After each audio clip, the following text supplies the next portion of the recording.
अस्सलाम वालेकुम, कैसे हैं दोस्तों। आज हमारी वीडियो ऐसे लोगों के लिए है जिनको मेडिसिन से मतलब काफ़ी मसाइल का सामना करना पड़ता है। आप लोगों को याद होगा कि पाकिस्तान के अंदर पैनाडॉल के क्राइसिस चल रहे थे, पैनाडॉल की शॉर्टेज थी और लोगों को इस बात का पता ही नहीं था कि पैनाडॉल के अलावा भी ऐसी मेडिसिन्स हैं जो पैनाडॉल के मुतबादल हैं। तो आज हम आपको यही बताना चाह रहे हैं कि अगर आपको कोई एक मेडिसिन जो स्पेसिफ़िक है वो नहीं मिल रही तो उसके मुतबादल अगर कोई मेडिसिन ढूंढनी हो तो उसका क्या तरीक़ाकार है, और इस सिलसिले में कौन सी ऐसी फार्मा इंडस्ट्री है या फार्मास्यूटिकल कंपनीज़ हैं जिनकी मेडिसिन रिलायबल है। अभी हम पैनाडॉल की मिसाल ले लेते हैं। तो पैनाडॉल को थोड़ा सा बुनियादी तौर पर समझने के लिए आपको बताते हैं कि पैनाडॉल जेनेरिक नेम नहीं, ये ब्रांड नेम है।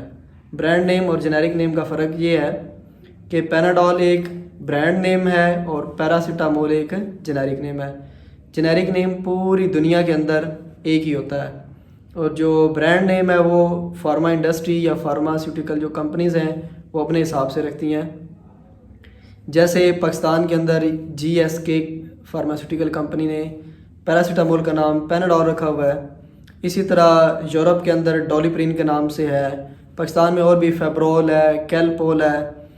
तो ये एक ही मेडिसन है पैरासीटामोल, उसके आगे ब्रांड नेम है, यानी ये मलकियत ज़ाहिर करता है किसी भी कंपनी की जो ब्रांड नेम होता है। तो इसी तरह हम आपको यही कई मरीज़ों को मसला होता है कि डॉक्टर साहब ने ये मेडिसिन लिख के दी है, हमें ये मिल नहीं रही, तो इसके मुतबादल के तौर पे कौन सी मेडिसिन जो है वो अच्छी है। तो इस सिलसिले में हमने कुछ रिसर्च की है। पाकिस्तान में हम आपको ऐसी 15 फार्मास्यूटिकल कंपनीज़ बताएंगे। अगर आपको एक की मेडिसिन नहीं मिल रही तो आप मुतबादल इन 15 में से किसी की भी जो है ना वो जिसका जेनेरिक नेम सेम हो, जैसे पैरासीटामोल है तो आप पैरासीटामोल की चाहे GSK की हो या किसी भी और इन 15 में से किसी की भी हो तो आप उस पर एतमाद कर सकते हैं और आप उसको मुतबादले के तौर पे इस्तेमाल कर सकते हैं। सबसे पहले नंबर पे जो जिस फार्मा पे आप एतबार कर सकते हैं, पहले नंबर पे है गेट्स कंपनी। उसके बाद दूसरे नंबर पे है मार्टन डाउ या मर्क। तीसरे नंबर पे है एबर्ट कंपनी। चौथे नंबर पे है GSK ग्लैक्सो स्मिथ के लाइन। पाँचवें नंबर पे है सनोफी और छठे नंबर पे है बायर कंपनी। उसके बाद है हिल्टन कंपनी 7वें नंबर पे और 8वें नंबर पे है फाइज़र कंपनी। नंबर 9 पे है नोवार्टस और नंबर 10 पे है जॉनसन एंड जॉनसन और नंबर 11 पे है सर्ल और 12 पे है बॉश कंपनी। 13 पे है, ये पाकिस्तानी कंपनी है लेकिन ये जो मल्टीनेशनल कंपनीज़ हैं उनको compete भी कर रही है पाकिस्तानी मार्केट के अंदर और इसकी एफिकेसी यानी जो मेडिसिन है, जो ये मेडिसिन बना रही है वो क्वालिटी के हिसाब से जो मल्टीनेशनल कंपनीज़ हैं उनके बराबर है। उसके बाद हमारे पास 14 नंबर पे है फिरोज़ सन्स और 15 नंबर पे है जेनेटिक्स फार्मास्यूटिकल्स।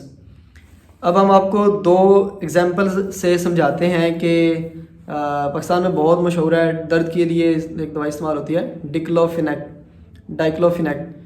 तो अब मुख्तलिफ़ कंपनियों में वो मुख्तलिफ़ ब्रांड्स के नाम से आ रही है।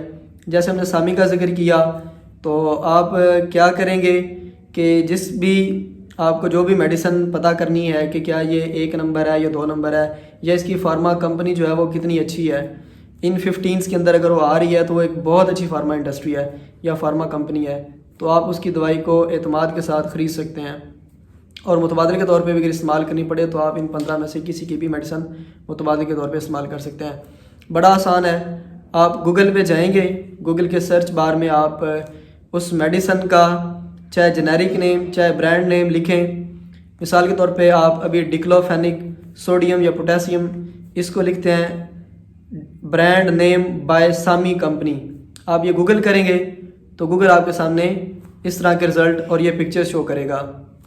डिक्लोरान के नाम से आ जाएगी, चाहे वो 50 mg हो, 100 mg हो, टैबलेट फॉर्म में हो, इंजेक्टेबल फॉर्म में हो, इंजेक्शन हो, तो ये आपको सारी डिटेल मिल जाएगी। इसी तरह जो दूसरी सबसे ज़्यादा मेडिसिन इस्तेमाल होती है पाकिस्तान में वो है मैदे के कैप्सूल ओमेप्राजोल। ओमेप्राजोल की बहुत ज़्यादा ब्रांड नेम है, बहुत ज़्यादा ब्रांड्स हैं। तो अब कैसे पता चलेगा कि कौन से ओमेप्राजोल ज़्यादा इफ़ेक्टिव हैं और कौन से अच्छी कंपनी के हैं? तो हमने जो आपको 15 कंपनीज़ बताई हैं, आप ओमेप्राजोल लिखें और आगे इस कंपनी का नाम लिखें तो आपके सामने खुल के आ जाएंगे। हम आपको कुछ एक मिसाल के तौर पे बता देते हैं। अगर गेट्स कंपनी है तो इसका जो ओमेप्राजोल का ब्रांड नेम है वो राइजिक के नाम से है। इसकी आपको इन्फ्यूजन भी मिल जाएगी, यानी जो ड्रिप में लगाने के लिए इंजेक्शन इस्तेमाल होता है, और कैप्सूल फॉर्म में भी है, 20 में भी है, 40 में भी है, और साशे भी अवेलेबल है। अगर हम इसी तरह ये बात करें सामी कंपनी की, तो सामी की जो ओमेप्राजोल के अंदर ब्रांड नेम है वो टेफ के नाम से है, TEPH के नाम से। उसके बाद अगर हम बात करें फेरोसन्स की तो उनकी ओमेगा के नाम से है। और अगर हम जेनेटिक की बात करें, जेनेटिक्स फार्मास्यूटिक की, तो उनकी इंस्टा सिड के नाम से है, जो जेनेरिक ब्रांड नेम है ओमेप्राजोल के लिए। इसी तरह GSK जो है उनका है इजोमोल है, मार्टन डाउ वालों का ओमेलसिड है, सैनोफी वालों का ज़ीरोसेक है, और बायर का लॉसेक है। इन सब में से जो इस वक्त ओमेप्राजोल में सबसे महंगी तरीन मेडिसन है वो लॉसेक है, जो सैनोफी की है, बायर की है, और इसकी तकरीबन एक कैप्सूल की प्राइस 55 रुपये पाकिस्तानी है। और ज़ाहिर सी बात है इसी तरह फिर एफिकेसी भी इसकी होगी, ये इतनी ज़्यादा अच्छी भी होगी। तो इसलिए आप, और अगर हम हिल्टन का देखें तो उसका इसोरिड के नाम से है, और सर्ल वालों का जो है वो है एनजो के नाम से, और बॉश कंपनी का ओमिजोल के नाम से। तो बुनियादी तौर पे इस वीडियो का मकसद आपको ये बताना है कि अगर आपको कोई मेडिसिन नहीं मिल रही और अगर आप उसके मुतबादिल के तौर पे सर्च करना चाहते हैं तो आप उसकी मुतबादिल मेडिसिन कैसे सर्च कर सकते हैं। इसमें जो हमारी एंड पे जो मेडिकल कम्युनिटी है उनसे गुजारिश है कि वो अगर तो दो मेडिसिन हो और दोनों की एफिकेसी सेम हो, यानी दोनों ही एक ही तरह का असर रखती हूँ, दोनों ही असर के हिसाब से एक जैसी हूँ, तो फिर उस मेडिसिन को प्रेस्क्राइब किया जाए जो सस्ती हो, ताकि पेशेंट को रिलीफ मिल सके। इसकी मिसाल हम आपको देते हैं।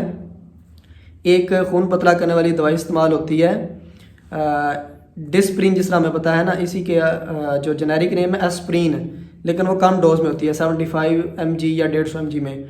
उसमें एक मेडिसिन का ब्रांड नेम है लोपरेम और एक का नाम है एस्कार्ड।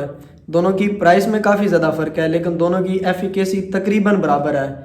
तो इस बात को बताने का मकसद ये था, और हमारा मेडिकल कम्युनिटी से यही गुजारिश है कि जहाँ से हो सकता हो पेशेंट को रिलीफ ज़रूर देना चाहिए, कि जिन दो ड्रग्स की एफिकेसी सेम हो उस केस में आप कोशिश ये करें कि जो ड्रग जिसकी प्राइस कम है लेकिन एफिकेसी उसकी हायर प्राइस वाली के बराबर ही है, तो फिर आप उस लो प्राइस वाली को ही पेशेंट को प्रेस्क्राइब करें।